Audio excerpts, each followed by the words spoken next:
हरे कृष्णा। तो चलिए आज मैं आप सभी को बताती हूँ जो इस बार हो रही है अक्षय यानी आंवला नवमी। तो इस बार अक्षय आंवला नवमी की व्रत कथा कौन सी होती है जिसको सुनने मात्र से ही हमारी सारी मनोकामनाएं पूर्ण होती हैं भगवान विष्णु की कृपा से। क्योंकि ये अक्षय आंवला नवमी वाला दिन भगवान विष्णु को समर्पित है, तो हम जानेंगे इस दिन हमें कौन सी कथा पढ़नी चाहिए, सुननी चाहिए, जिसके सुनने मात्र से ही हमारी सभी मनवांछित फल की पूर्ति होती है। तो आंवले के पेड़ की पूजन व व्रत के कारण ही महिलाओं को कुछ दिनों बाद संतान की प्राप्ति होती है, क्योंकि इस व्रत को करने मात्र से ही जिसको संतान की इच्छा होती है उनको संतान प्राप्ति होती है।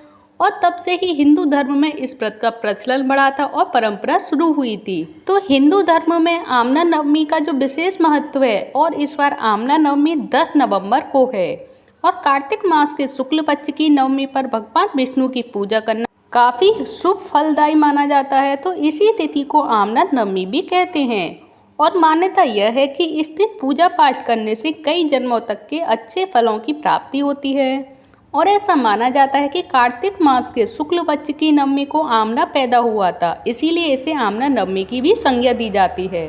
और हिंदू धर्म ग्रंथों के अनुसार नवमी के दिन आंवले की पूजा करने से ब्रह्मा, विष्णु और शिव और माँ लक्ष्मी जी की कृपा प्राप्त होती है। और माँ लक्ष्मी और भगवान विष्णु, शिव शंकर, विष्णु भगवान और ये प्रसन्न होते हैं और हमें आशीर्वाद प्रदान करते हैं। मान्यता यह है कि इस दिन भगवान विष्णु को 2 वक्त सुबह और शाम आंवला अर्पित करना चाहिए। तो आइए जान लेते हैं आंवला नवमी की भगवान विष्णु को खुश करने के लिए किस तरह हम पूजा अर्चना करें और किस तरह हम पूजा अर्चना करने के बाद कथा सुने और कौन सी कथा होती है आंवला नवमी की, चलिए जानते हैं इस वीडियो में। तो ये है आंवला नवमी व्रत कथा, जिसके सुनने और करने मात्र से ही हमें संतान की प्राप्ति होती है। तो चलिए जानते हैं ऐसी कहानी के बारे में और ऐसी कथा के बारे में।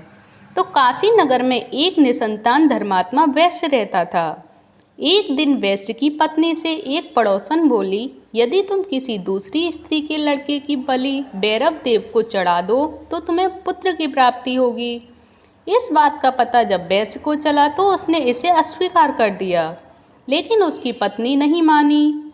एक दिन उसने एक कन्या को कुएं में गिराकर भैरव जी को उसकी बलि दे दी। इस हत्या का परिणाम विपरीत हुआ और वैश्य की पत्नी के शरीर में कोढ़ हो गया और लड़की की आत्मा उसे परेशान करने लगी। वैश्य के पूछने पर उसने पति को सारी बातें बता दी। फिर वैश्य ने पत्नी से कहा, ब्राह्मण वध, बाल वध व गौवध हत्या पाप के समान होती है और ऐसा करने वालों के लिए इस धरती पर कोई जगह नहीं है। वैश्य की पत्नी अपने किए पर बहुत शर्मसार होने लगी। तब वैश्य ने उससे कहा कि तुम गंगा जी की शरण में जाकर भगवान का भजन करो व गंगा स्नान करो, तभी तुम्हें इस रोग से मुक्ति मिल जाएगी और आप सुखी होगे। इसके पश्चात वैश्य की पत्नी गंगा जी की शरण में जाकर भगवान का भजन करने लगी और भजन करने से ही गंगा जी ने उसे कार्तिक शुक्ल पक्ष की नवमी तिथि को आंवले के पेड़ की पूजा करने की सलाह दी। और गंगा जी की सलाह पर महिला ने इस तिथि पर आंवले के पेड़ की पूजा करके आंवला खाया था, जिससे वह रोग मुक्त हो गई। इसके बाद आंवले के पेड़ की पूजन व व्रत करने के कारण ही महिला को कुछ दिनों बाद संतान की प्राप्ति हुई। तब से ही हिंदू धर्म में इस व्रत का प्रचलन बढ़ गया और परंपरा शुरू हो गई इस व्रत को रखने की और इस कथा को सुनने की। तो यही है आंवला व्रत की कथा, जिसको सुनने मात्र से ही उसको संतान की प्राप्ति हुई और उसके रोग से उसे निजात मिली।